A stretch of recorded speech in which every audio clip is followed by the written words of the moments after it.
Bismillahirrahmanirrahim. Assalamualaikum warahmatullahi wabarakatuh. Selamat pagi anak-anak Fazul di kelas 5 dan Kembangan Utara 09 pagi. Kita mulai belajar hari ini dengan membaca basmalah. Bismillahirrahmanirrahim.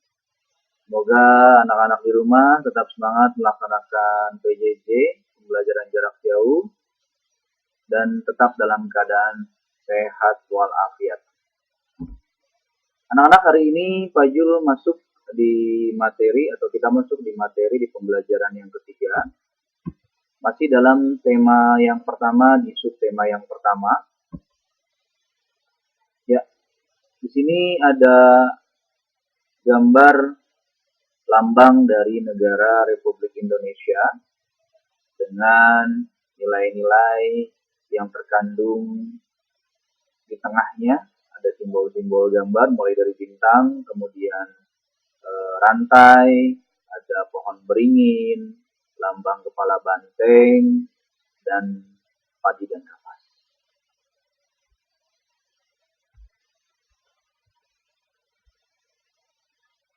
Bahwa yang pertama dari gambaran tersebut bahwa Pancasila ini adalah dasar negara Indonesia.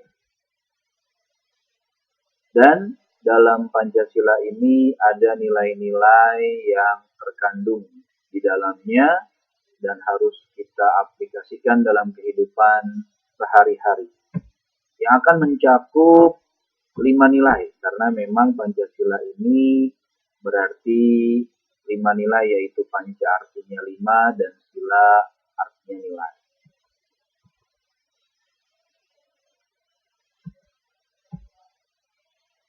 Yang pertama adalah ketuhanan yang Maha Esa, yakni dalam pembahasan sila yang pertama, kecenderungan kita adalah tentang hubungan kita dengan Tuhan. Yang Muslim tentu saja yang berhubungan dengan Allah Subhanahu wa Ta'ala. Hal tersebut biasanya mengandung nilai-nilai ibadah dan perbuatan baik yang biasa dikenal dengan istilah hablum minallah atau hubungan kita dengan Allah. Tentu saja di Indonesia ini dikenal juga sebagai negara atau masyarakat majemuk yang terdiri dari berbagai macam latar belakang ekonomi, sosial, budaya, dan yang pertama akan kita bahas ini adalah, atau yang sesuai dengan sila pertama ini adalah yang berhubungan dengan keyakinan. Nah, di sini digambarkan bahwa memang di Indonesia ada beberapa keyakinan yang diakui sebagai agama yang dianut oleh warga negara Republik Indonesia. Walaupun mayoritas memang di Indonesia tentu saja banyak yang beragama Muslim. Kemudian di sini juga ada beberapa agama-agama yang dilambangkan dengan gambar. Namun setiap warga negara berhak untuk memilih keyakinannya masing-masing dan jangan sampai memaksakan untuk seseorang kita ajak masuk dalam keagama yang kita. Artinya ada sikap toleransi di situ. Bahwa sikap-sikap yang terkandung dalam sila pertama diantaranya 3 hal ini, walaupun memang masih banyak sikap-sikap yang terkandung dalam sila yang pertama. Kita sebagai Muslim biasanya sholat 5 waktu dalam 1 hari 1 malam atau sehari semalam. Kemudian yang sikap toleransi adalah kita memberikan kesempatan kepada orang lain untuk beribadah sesuai dengan kepercayaannya. Ada simbol rantai. Ini melambangkan sila yang kedua. Bunyi silanya adalah kemanusiaan yang adil dan beradab. Dalam wacana di sini bahwa setiap warga negara Indonesia memiliki derajat dan hak yang sama. Biasanya sila yang kedua ini berhubungan dengan menjunjung tinggi nilai-nilai kemanusiaan. Artinya kita harus peduli kepada orang lain, terutama yang dekat, saudara, tetangga. Bila memang ada yang kesulitan, wajib kita bantu. Dan membantu itu bukan hanya dengan materi atau uang, dengan bantuan tenaga, atau bahkan dengan senyuman saja kita sudah membantu membuat hari-hari orang di sekitar kita menjadi lebih berwarna dengan senyuman. Jauh lebih dalam, belum lama ini ada banjir bandang di daerah Sulawesi. Kalau memang kita mampu, walaupun itu cukup jauh jaraknya dengan Pulau Jawa, kita bisa bantu. Nah, hal tersebut juga merupakan salah satu nilai yang terkandung dalam sila yang kedua. Nah, memberi kepada orang lain yang membutuhkan. Ini ada contohnya, walaupun kita atau kalian masih berusia dini atau masih kecil, bukan berarti kalian tidak peduli kepada orang lain. Ada beberapa contoh dari sikap dinilai sila yang kedua. Tidak membeda-bedakan teman dalam bergaul, jangan sampai nanti karena jajan dari anak tersebut lumayan banyak kita dekati agar kita bisa dijajani, itu nggak boleh. Jadi semua teman itu sama, tidak boleh membeda-bedakan. Kalau ada teman yang sakit, kita jenguk, kita beri semangat. Karena salah satu kewajiban dari muslim kepada muslim yang lain pun itu harus menjenguk jika ada saudaranya. Dan kita dukung, kita bantu dengan semangat agar mereka yang sakit tetap semangat untuk bisa pulih kembali. Ada lambang dari pohon beringin. Nah, di sini kita sudah masuk ke sila ketiga. Bahwa dalam sila yang ketiga yang bunyinya Persatuan Indonesia ini lebih condong kepada istilah Bhinneka Tunggal Ika. Sikap cinta tanah air dan rela berkorban. Arti luasnya kepada negara. Cakupan lebih kecil kepada masyarakat. Yang lebih kecil lagi, lingkungan sekolah, bahkan yang utamanya diawali dari lingkungan sekitar, yaitu keluarga. Kita harus kompak jika punya kakak atau adik untuk membantu ibu di rumah, membenah di rumah, bantu ibu bebenah atau beberes rumah. Itu juga merupakan nilai-nilai yang terkandung dalam sila Persatuan Indonesia. Nah, di sini cakupan dalam masyarakat, ada beberapa orang yang sedang membangun sebuah bangunan yang tentu saja dapat dimanfaatkan untuk kepentingan bersama. Salah satu nilai rela berkorban itu adalah kita harus ikhlas untuk membantu, tidak mengharapkan imbalan, tidak mengharapkan pujian. Itu salah satu contoh dari sikap rela berkorban. Indonesia pun terkenal dengan istilah yang namanya gotong royong, kerja bakti.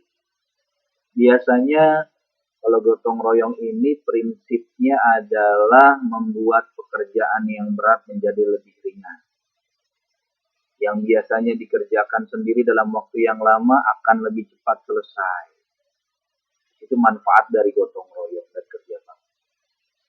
Nah, Persatuan Indonesia juga bisa kita aplikasikan dalam sosial budaya. Jadi kita bisa mempelajari kesenian dari daerah lain. Tidak hanya orang Betawi mempelajari kesenian-kesenian dari Betawi saja. Mungkin dia bisa belajar wayang, bisa belajar yang lain, misalnya tari jaipong, kemudian bisa belajar alat musik dari daerah lain, angklung, dan lain-lain. Nah, di situ juga muncul atau contoh dari sikap persatuan.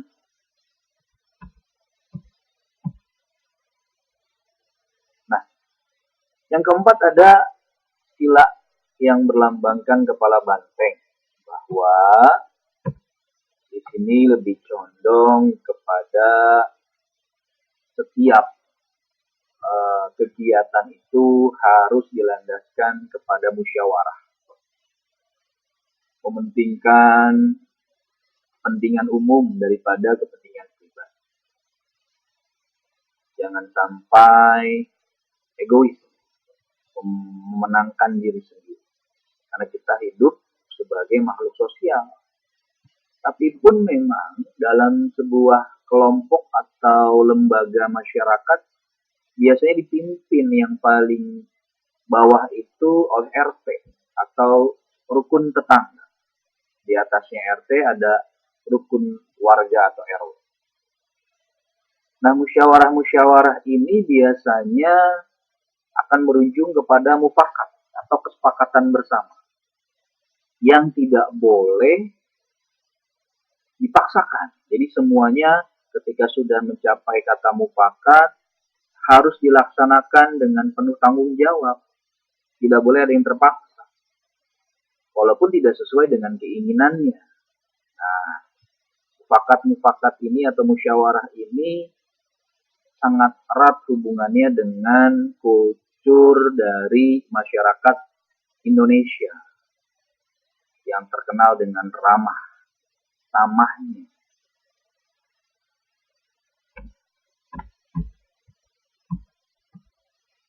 Contohnya adalah dalam sebuah pemilihan rukun tetangga atau rukun warga. Kalau misalnya tidak tercapai mufakat dalam sebuah musyawarah, ada istilah voting atau menghitung suara terbanyak. Nah, dalam musyawarah pun dikenal dengan istilah quorum. Quorum itu adalah minimal dari peserta musyawarah. Biasanya 80% dari semua anggota yang sudah diundang dalam musyawarah. Berapa contoh sikap dari sila yang keempat bisa kalian baca? Yang utama, kita tidak boleh memaksakan pendapat pribadi kepada orang lain, karena setiap orang punya hak untuk mengemukakan dan memilih sikapnya. Sila yang terakhir adalah keadilan sosial bagi seluruh rakyat Indonesia yang disimbolkan dengan padi dan kapas. Nah, yang paling sederhana dari keadilan sosial ini, kita tidak boleh semena-mena dengan apa yang kita punya. Mentang-mentang kita punya uang banyak, kita bisa hidup secara bermegah-megahan, bermewah-mewahan tanpa memperdulikan sekitar, tanpa memperdulikan sikap mau menolong. Nah, perbuatan-perbuatan itu sebenarnya sudah merugikan. Muncul kata-kata tidak adil. Makanya sebenarnya dari semua harta atau uang atau materi yang kita miliki ada hak orang lain di situ. Makalah muncul kata ketidakadilan. Makanya pandai-pandai dalam bersikap, karena kita makhluk sosial yang membutuhkan bantuan orang lain. Keadilan sosial ini juga biasanya sifatnya harusnya merata. Yang walaupun terkadang kita masih temui kata keadilan untuk masyarakat yang menengah ke bawah terkadang sulit didapat. Terkadang faktanya dalam kehidupan orang yang punya uang atau harta lebih biasanya bisa bersikap semena-mena. Nah, mudah-mudahan ketika kalian sudah belajar ini, kalian jauh dari sikap-sikap itu. Tidak sombong, tidak boros, lebih hemat dan mau membantu orang.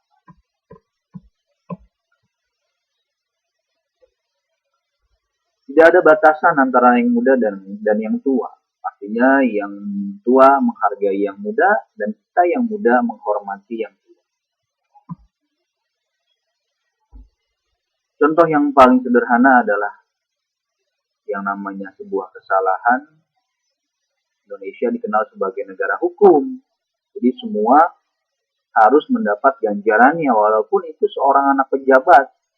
Jadi tidak ada tebang pilih, semuanya harusnya menang.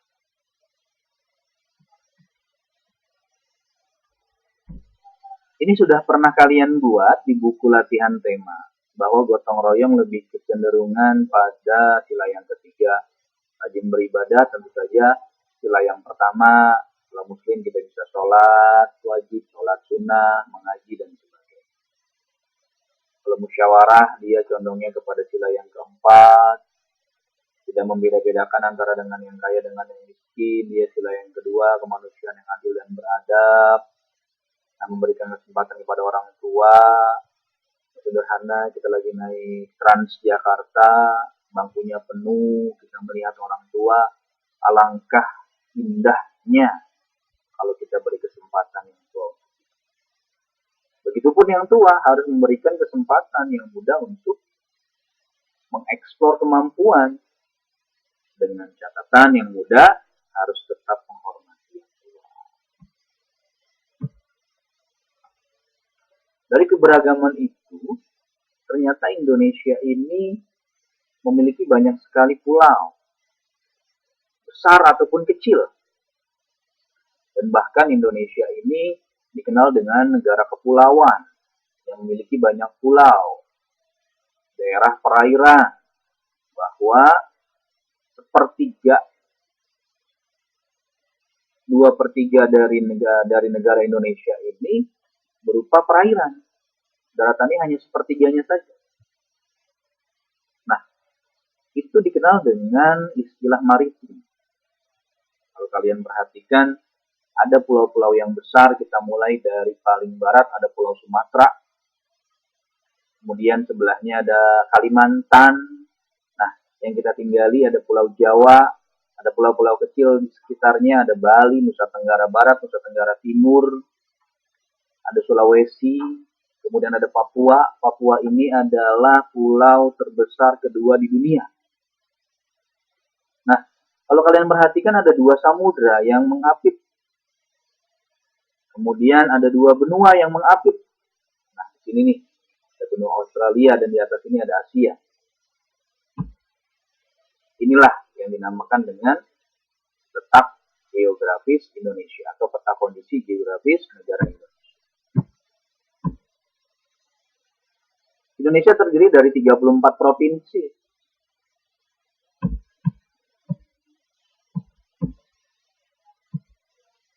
Nah, yang terakhir terbentuk adalah Provinsi Kalimantan Utara dengan ibu kota Tanjung. Itulah 34 provinsi yang dulu awalnya Indonesia ini hanya memiliki 8 provinsi. Yang akhirnya dipecah sampai sekarang 34 provinsi.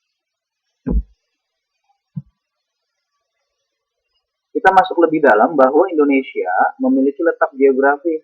Artinya apa, Pak? Bahwa Indonesia ini terletak di antara dua benua, Asia dan Australia. Indonesia, Pak, diapit ya, di tengah-tengah, dan dua samudra. Samudranya Pasifik dan Hindia. Kalian harus tahu bahwa samudra yang terluas itu adalah Samudra Pasifik. Makanya dengan adanya letak geografis ini, Indonesia terletak pada istilah cross position atau posisi silang di antara dua samudra dan dua benua.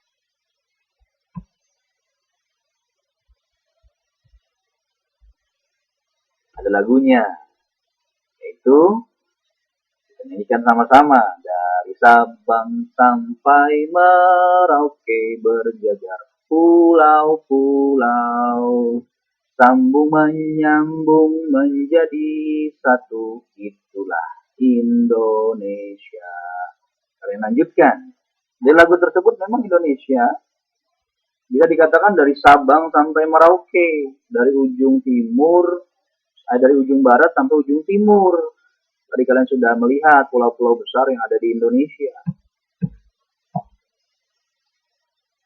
Beberapa pengetahuan untuk kalian bahwa samudra-samudra ada Pasifik, Atlantik, India, kemudian ada samudra selatan, ada samudra Arktik, Antartika. Nah, itu beberapa samudra yang memang ada di dunia. Ini adalah gambaran dari samudra Pasifik. Indonesia di sebelah mana, Pak? Kalau kalian perhatikan ada di sini. Begitu besarnya samudra Pasifik. Ini Indonesia. Kalau kalian perhatikan yang tanda kuning ini merupakan samudra Pasifik. Nah, ini adalah gambaran samudra Hindia. Indonesia di sebelah atas, kemudian Hindia di sebelah kiri bawah.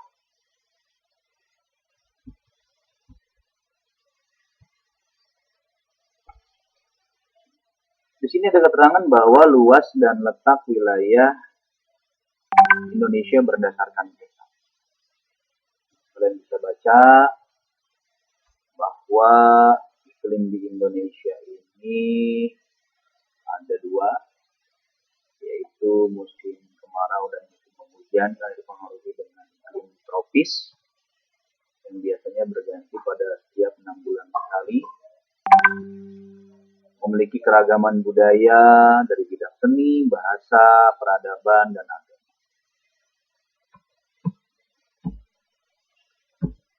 Selain letak geografis, ada istilah letak astronomis dari Indonesia. Astronomis ini biasanya dijelaskan pengertiannya berdasarkan garis lintang dan garis bujur, bahwa garis lintang itu adalah garis khayal yang melintang melingkari bumi. Nah, yang melintang berarti dia melingkar. Kalau bujur itu garis khayal yang menghubungkan kutub utara dan kutub selatan. Penjelasannya adalah bahwa letak astronomis ini terletak pada 95 derajat bujur timur sampai 141 bujur timur. Dan 6 lintang utara sampai 11 lintang selatan.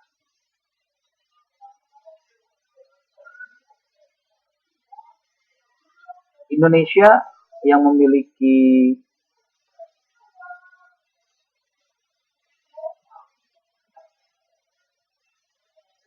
iklim tropis sebenarnya jarang mengalami cuaca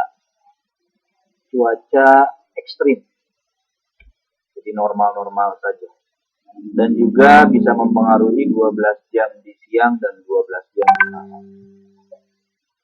Ini kalau kalian bisa perhatikan, tadi ada istilah 95 derajat bujur yang melingkari, yang ada di sebelah selatan, kemudian di sebelah utara ada 141 bujur timur.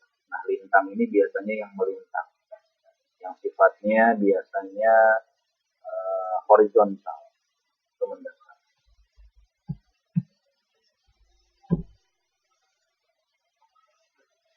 Ini gambarannya bahwa 95 derajat sampai 141 derajat. Ini adalah letak Indonesia. Masih berhubungan dengan letak astronomis. Sehingga Indonesia dibagi menjadi 3 waktu dalam negara Indonesia. Nah, waktu yang pertama adalah waktu Indonesia bagian barat. Ya, termasuknya biasanya Sumatera, Madura, Kalimantan Tengah, dan sebagainya. Yang kedua adalah waktu Indonesia bagian tengah, atau biasa disingkat dengan WITA. Yang termasuknya adalah Pulau Bali, NTB, NTT, dan yang terakhir adalah waktu Indonesia bagian timur. Contohnya Maluku, kemudian Irian Jaya. Nah, kalau kita bicara tentang pembagian waktu antara waktu Indonesia Barat dan waktu Indonesia Tengah biasanya berbeda 1 jam. Kemudian, waktu Indonesia Tengah dan waktu Indonesia Timur berbeda juga satu. Kesimpulannya adalah jika sekarang jam 10 pagi di waktu Indonesia bagian Barat, maka di waktu Indonesia bagian Timur sudah pukul 12 siang. Kalau dia dari Barat ke Timur langsung. Tapi kalau pergerakannya dari Barat ke Tengah, Tengah ke Timur, itu masing-masing 1 jam. Ini adalah pembagian melalui gambar dari waktu Indonesia bagian Barat, Tengah, dan Timur.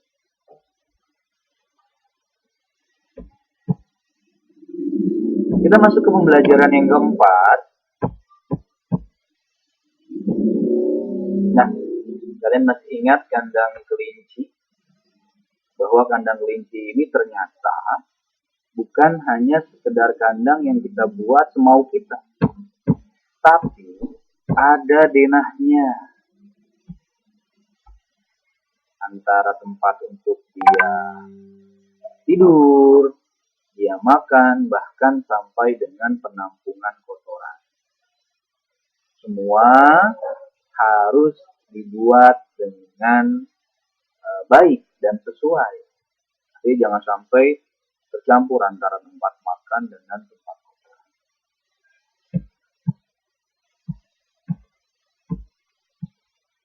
Nah, dalam denah yang harus kita perhatikan adalah tata letak bangunan, kemudian sanitasi, tadi tempat mengalirnya kotoran, air seni, kemudian dengan jalan. Juga pembuangan limbah dari kandang, bahwa kita sadari ternyata limbah-limbah dari kotoran hewan seperti sapi, itu kita ubah menjadi biogas, kemudian kotoran kambing, kita ubah menjadi pupuk kandang. Nah, ternyata limbah dari kelinci pun bisa. Yang diambil adalah air seninya. Air seni juga digunakan untuk pupuk yang dapat menyuburkan tanah. Denah merupakan gambaran tentang tata letak dalam satuan ruangan atau tempat. Gambarannya lebih luas dibandingkan dengan denah adalah peta. Jadi kalau denah itu biasanya lebih kecil cakupannya, tapi kalau peta lebih luas. Bahwa peta sendiri merupakan gambaran dengan menggunakan skala tertentu mengenai suatu. Jadi dia tidak sesuai dengan aslinya, dia menggunakan skala. Tentunya skala yang lebih kecil. Kalau kalian perhatikan, ini adalah pulau yang paling barat, Pulau Sumatera. Nah, Sumatera ini memiliki juga banyak gunung berapi yang masih aktif.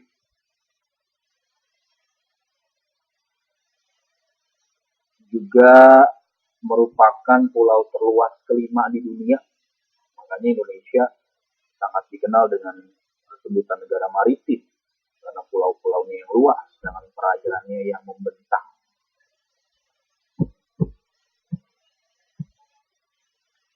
Adapun salah satu ciri atau keanekaragaman yang muncul adalah makanan khas Sumatera. Kalian bisa lihat pada gambar, itu ada sate Padang, ada rendang. Ada ciri khas juga rumah yang membentang ke atas, agak runcing. Kemudian pakaian-pakaian adat. Yang kita tinggali adalah Pulau Jawa. Bahwa DKI Jakarta itu berada pada cakupan Pulau Jawa.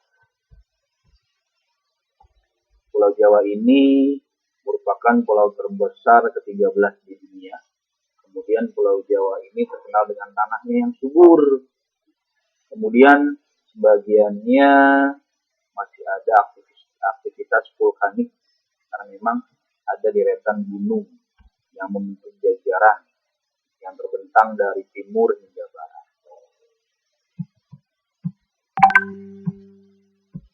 Nah, ciri khas dari Pulau Jawa ini biasanya mereka menggunakan belangkon, ada wayang kulit, pakaian adat. Kita beralih ke Kalimantan. Nah, Kalimantan ini adalah bakal calon ibu kota yang baru pada masa pemerintahan yang sekarang, diasumsikannya seperti itu. Nah, Kalimantan ini juga terkenal dengan hutan yang membentang. Yang paling dekat dengan Kalimantan ini berbatasan langsung dengan 3 negara, ada Malaysia, kemudian Brunei Darussalam, dan Filipina. Jadi Kalimantan ini menjadi simbol bahwa Indonesia juga dikenal sebagai paru-paru di dunia. Yang memang kita sadari sekarang banyak terjadi pergerakan yang kurang baik, daerah-daerah hutan yang dibakar dengan sengaja untuk pembukaan lahan pertanian.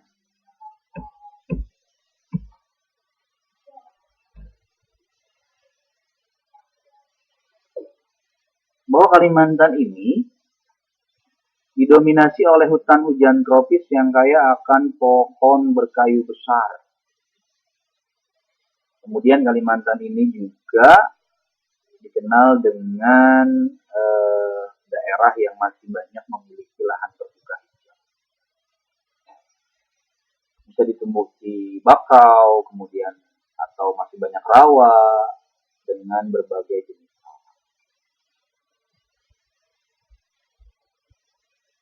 Ciri khas dari Kalimantan, karena memang masih banyak hutan, biasanya kecenderungan daerah Indonesia memiliki pakaian adat yang bersenjatakan benda yang agak tajam. Karena memang sebenarnya maksudnya adalah untuk melindungi diri, bahkan untuk berburu, mencari makanan dengan memburu hewan. Ada juga pasar yang ada di aliran sungai, kalau kalian perhatikan. Ini juga merupakan kesenian dari Pulau Kalimantan. Pulau Sulawesi yang belum lama ini dilanda banjir bandang. Ada beberapa wilayah atau provinsi yang ada di Sulawesi, Pulau Sulawesi.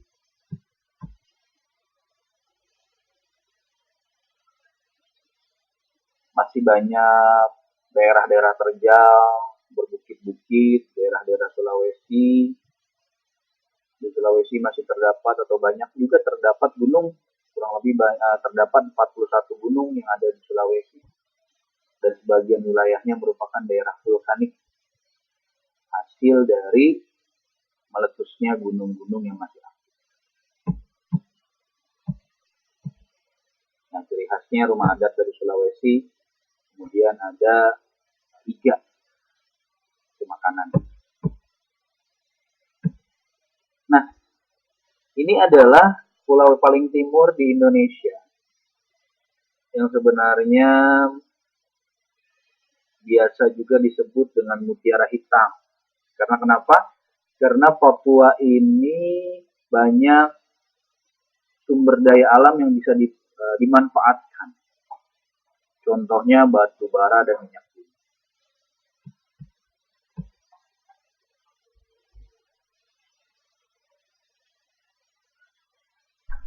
71% dari wilayah Papua ini merupakan hamparan hutan hujan tropis yang sulit ditembus karena terdiri dari lembah-lembah yang curam. Artinya masih banyak daerah-daerah yang sulit ditempuh dan masih asri.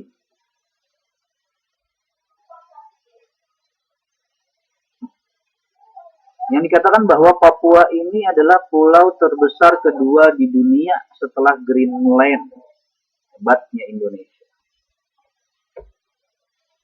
Dan salah satu juga yang menjadi ikonik dari Pulau Papua ini terdapat gunung atau puncak Jayawijaya yang sebagian puncaknya ditutupi oleh salju abadi.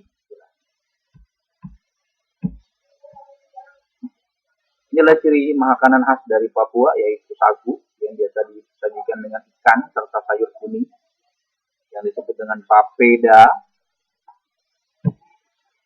Kemudian ada ulat sagu yang kaya akan protein, kelihatannya cukup menggelikan, tapi sebenarnya ini adalah salah satu makanan sehat yang diambil dari dalam tanaman sagu. Papua juga tidak jauh berbeda dengan Kalimantan. Ciri khas pakaiannya biasanya dilengkapi dengan senjata-senjata tajam yang sebenarnya bukan untuk menyakiti orang lain, tapi untuk melindungi diri dari hewan buas pada saat berburu, atau bahkan melumpuhkan buruannya untuk dikonsumsi.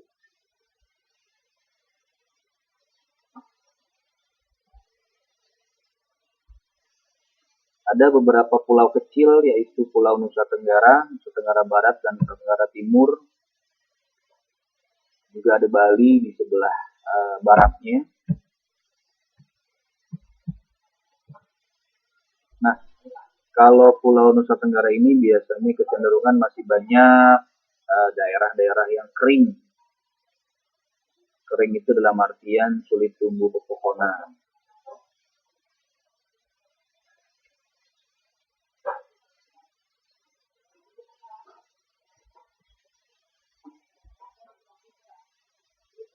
Yang terkenal dari Papua juga terdapat Taman Konservasi untuk Perlindungan Hewan, yaitu Komodo, yang disebut dengan Pulau Komodo.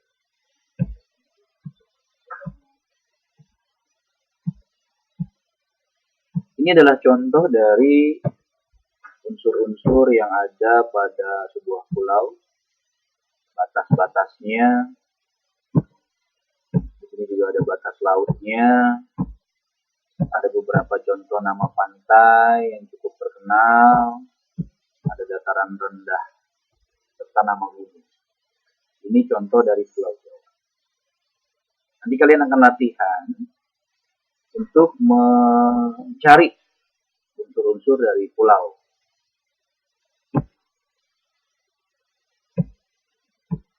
Dari penjelasan tersebut bahwa dalam buku kalian ada wacana yang berjudul gotong royong, modal dasar pembangunan. Kita ingat kembali bahwa ada pembelajaran di muatan bahasa Indonesia, yaitu ide pokok.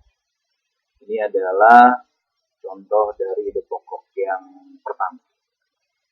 Nah, tugas kalian yang pertama adalah kalian harus menentukan ide pokok dari wacana yang sudah ada dalam buku kalian.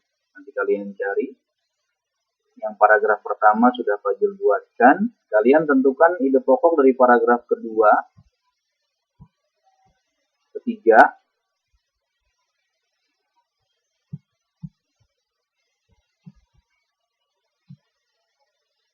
nah ini maksudnya adalah kalian membuat paragraf dari ide pokok yang sudah disajikan.